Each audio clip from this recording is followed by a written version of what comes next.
So this is basically the build.gradle file. It tells Android Studio how to compile it. These are like the libraries I'm using.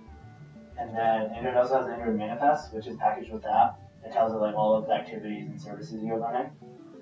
And then going into my main activity, this is basically the main activity. It's pretty simple. It's a list. And then the code behind it is in here. Pretty simple. Basically, it has all the stuff in a list. So the list adapter is here. And so that's basically mapping all of the list into mapping the database into the list. And it's also just expandable so that it will display these two views depending on if it's expanded or not. So these two.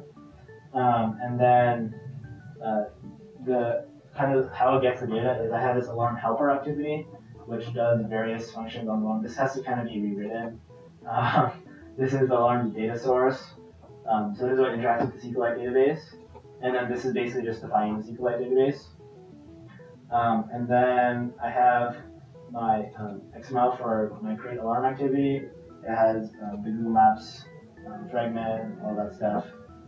Here's the code behind it.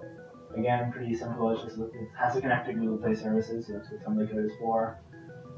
And then I have my Google Maps API class, which does various stuff like autocomplete and get location for place. And I also have my places autocomplete adapter, which hooks into the drop-down menu that you see when you start typing.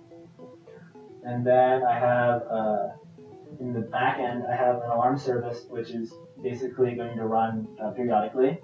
And the alarm service is going to run, again, stuff on the alarm helper, so like set alarms or update alarm time. And it's going to utilize Bing Maps API to check travel times. And I use Bing Maps API just because the rate limits are much higher. And then I have my Pebble listening service, which is because the Pebble Android SDK is not really that good. You can't start the Android app from the Pebble app. So we have to run a service in the background if you're using a Pebble app. But yeah, that's basically it. It's not that much code. I guess hardest parts were the alarm helper, which I say I have to kind of rewrite because the set alarms method is really messy, and I'm having some issues with it. But other than that, it's pretty good, yeah.